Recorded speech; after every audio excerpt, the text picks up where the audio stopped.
नमस्कार दोस्तों, मेरा नाम है विजय कुमार। आप देख रहे हैं कॉमिक्स पिटारा चैनल को। दोस्तों, हम लोग कॉमिक्स पढ़ रहे थे घुंगरू, जो कि बाकेलाल की कॉमिक्स है। इसका पहला पार्ट मैंने अपने चैनल पे अपलोड कर दिया है। पहले पार्ट में मैंने इस कॉमिक्स को 16 पेज तक कवर कर दिया था। अब इस पार्ट में इसके आगे कहानी को शुरू करते हैं। युद्ध की खबर सुनकर तो मेरी बाजुएं अपने जौहर दिखाने के लिए बेहोशी में भी फड़क उठती है महाराज। तो फिर जाओ और सनकी सिंह को विशालगढ़ के बाहर खदेड़ दो। सेनापति अपनी विशाल सेना लेकर निकल पड़ा रणभूमि की ओर। हम चक्रव्यूह बनाकर लड़ेंगे। तुम सारे सैनिक मेरे चारों ओर 8 घेरे बना लेना। दुश्मन घेरा तोड़कर जैसे ही अंदर आएगा, वहां उसे खत्म करेगी सेनापति की तलवार। चलो मेरे बहादुर साथियों। शीघ्र ही सेनापति सेना के साथ रणभूमि जा पहुंचा। मगर अरे ये क्या, इस बार सनकी सिंह केवल अपने निजी मंत्रियों के साथ युद्ध लड़ने आया है। लगता है तेरे दिन पूरे हो गए हैं राजा सनकी सिंह, जो तू अकेला ही सिंहों की माद में घुस आया। भूल गया कि तेरा सामना सेनापति से भी होगा। मैं कच्चों से युद्ध नहीं लड़ता। जा सेनापति, अपने राजा को भेज। कच्चों नहीं महाराज, बच्चों से। क्या कहा? मैं बच्चा? सेनापति जी, ये हमें बच्चा कह रहा है। आक्रमण कर दो, कर दो। जबकि इधर इधर सनकी सिंह ने हाथ में उन घुंघरुओं को छनकाया और बजरंग बली, कृपया अपनी बानर सेना के साथ यहाँ कपट होए और मेरे दुश्मनों का नाश करें। महाराज, बजरंग बली कहिए और कपट नहीं, प्रकट। देखते देखते सेनापति की सेना की राह रोक ली वानर सेना ने, क्योंकि बजरंग बली तो सिर्फ सनकी सिंह को ही दिखाई पड़ सकते थे। अचानक ये वानर सेना कहां से आ गई? एक गद्दा भी हवा में टंगी हुई है। ओह, वानर सेना!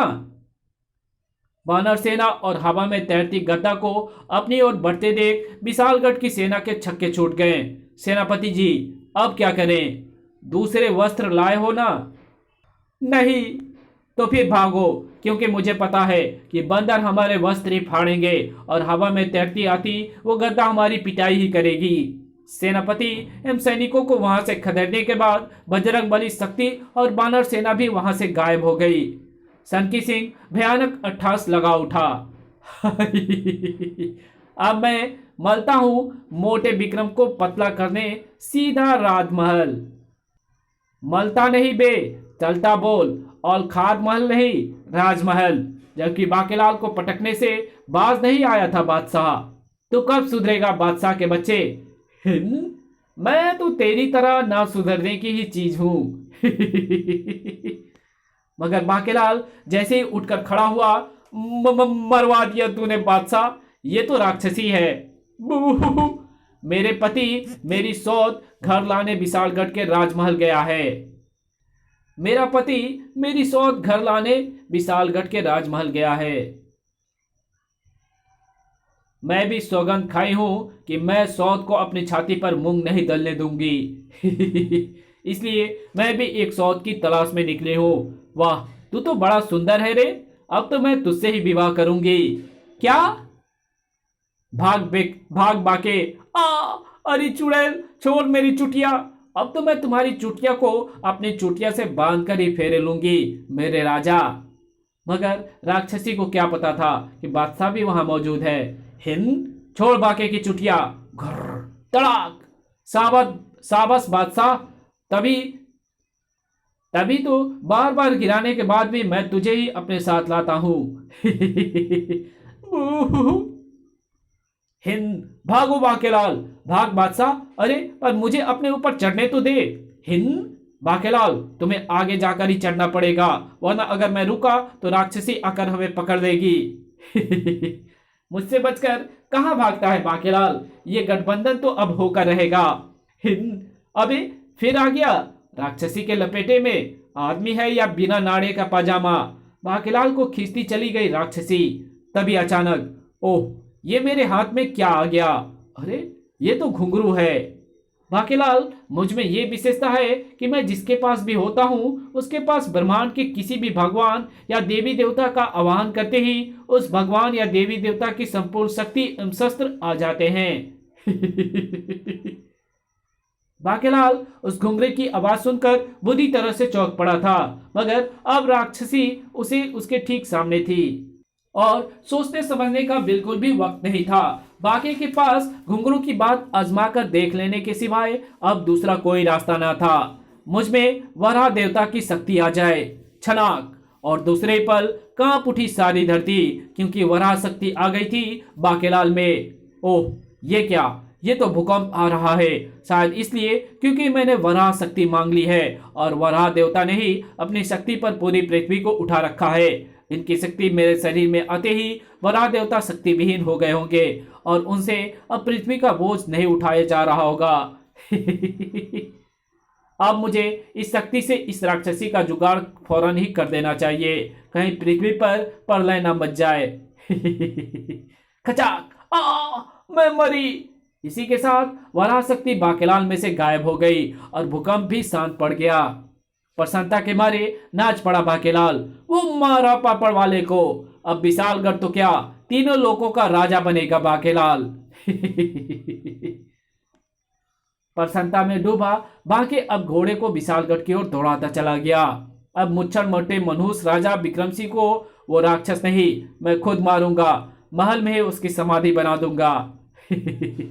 हिंद बेटे बादशाह, विशालगढ़ की इज्जत आबरू खतरे में है, पर मैं भी देखता हूं कि ये अपनी योजना में कैसे सफल होगा। विशालगढ़ पहुंच चुके थे राक्षस मारन और मूर्ख नखा। बोल राजा, विवाह के मंडप कहां बनवाए हैं? अभी तो अपनी कब्रें बनवाने की तैयारी कर लो राक्षस मारन। राक्षस मारन क्या मतलब है भाई थारा? मतलब यह है कि हमारे एक पड़ोसी शत्रु सनकी सिंह ने विशालगढ़ पर आक्रमण कर दिया है और वह महल की तरफ आ रहा है और उसके पास अद्भुत शक्तियां हैं। थारा तुम्हारा के का मतलब क्या?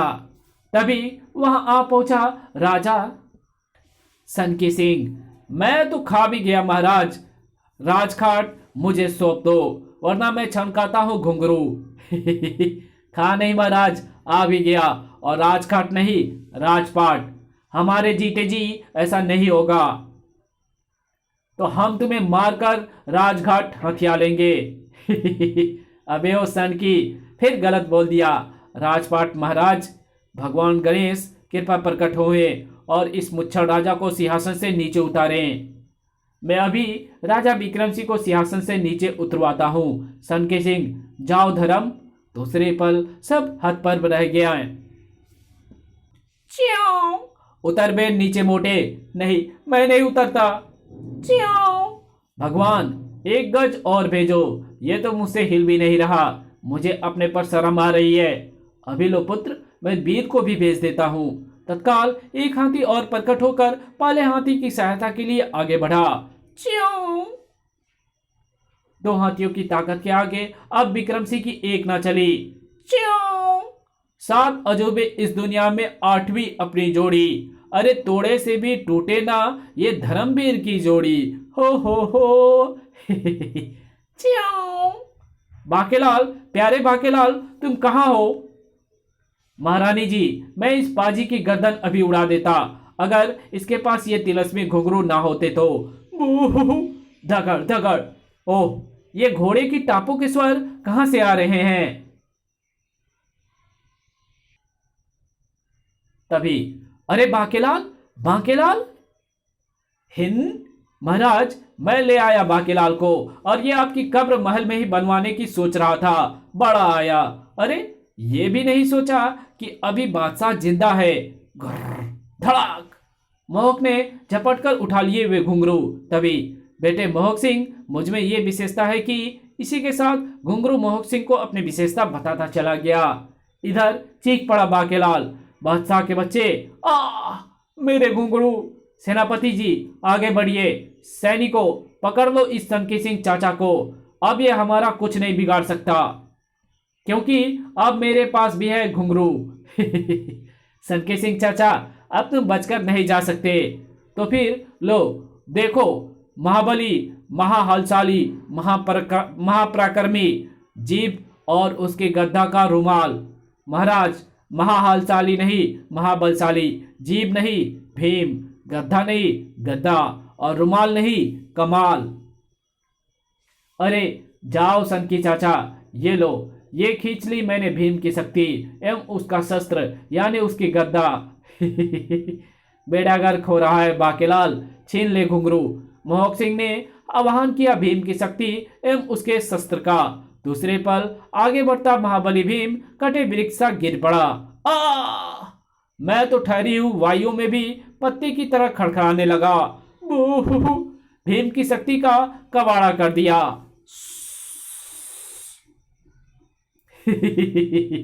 महाबली भीम चाचा की शक्ति एवं शस्त्र मेरे हाथ में है सनकी चाचा।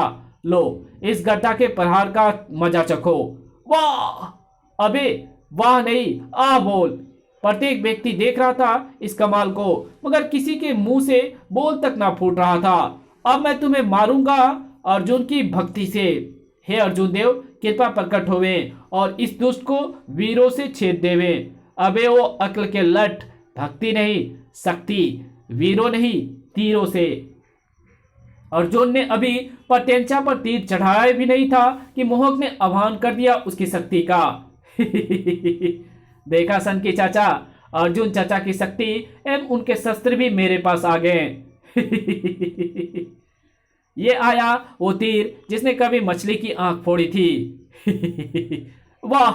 अबे अभी भी अक्ल नहीं आई। आ बोल आ।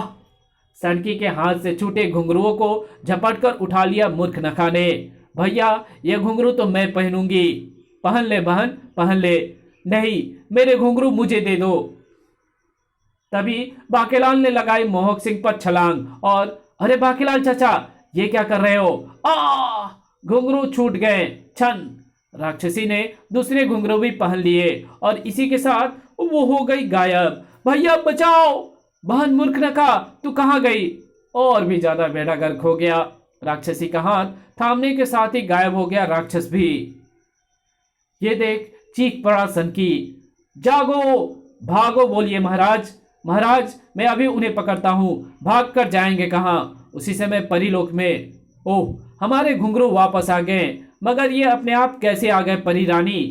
इन्हें जरूर किसी ऐसी स्त्री ने अपने पांव में बांधा होगा जिनकी नाक कटी हुई होगी। ऐसा होने के बाद वो स्त्री तो मरी ही होगी और अगर उस वक्त उसे किसी ने स्पर्श किया होगा तो उसका अस्तित्व भी मिट गया होगा।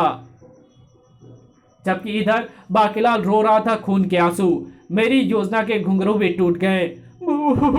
फूट गई मेरी किस्मत। और तब बाकेलाल, मेरी तो कुछ भी समझ में नहीं आ रहा है कि ये सब क्या हुआ। सब बताता हूं महाराज।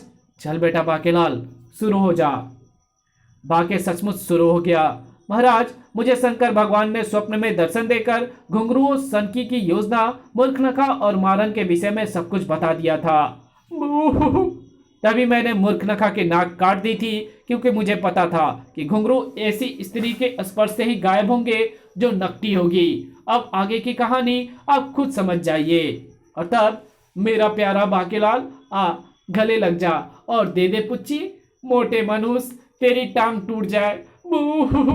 तभी वहां पहुंचा सेनापति भी। महाराज, सनकी तो हाथ नहीं लगा, पर मुझसे युद्ध करते विशालगढ़ की सीमा पार करते वक्त उसकी ये चीज मेरे पास छूट गई। इसका क्या करूं? ये तुम्हारे काम आएगा। और इसी के साथ ये कहानी यही खत्म होती है। तो मिलेंगे आपसे एक और नई कॉमिक्स में। तब तक के लिए बाय। अगर वीडियो अच्छी लगी तो इस वीडियो को लाइक कर देना। चैनल पे नए हो तो चैनल को सब्सक्राइब जरूर कर देना और जहां इस वीडियो की जरूरत हो वहां इसको शेयर जरूर कर देना। Thanks for watching my videos. और हाँ, मेरे दूसरे चैनल डिवाइन टेक्नोलॉजी को भी सब्सक्राइब कर दो और उस पर मैं जल्दी वीडियो नई नई अपलोड करने वाला हूँ। तो चलिए इसके कुछ एडवर्टाइजमेंट को हम देख लेते हैं। पीट वत्स, मुझे और पीट, लात मार, घुसे मार, थप्पड़ मार मार मार। दुमता रहा। राज कॉमिक्स में बाकेलाल का हास्य कॉमिक्स विशेषांक। और इस कॉमिक्स में आप देखेंगे कि ऋषि अपने आप को मारने के लिए बाकेलाल से क्यों कह रहा है और इसका कारण क्या है। ये सब जानने के लिए जरूर पढ़ें बाकेलाल के इस हास्य और मजेदार और गुदगुदाते हुए हास्य कॉमिक्स को, जिसका नाम है धूम तारा।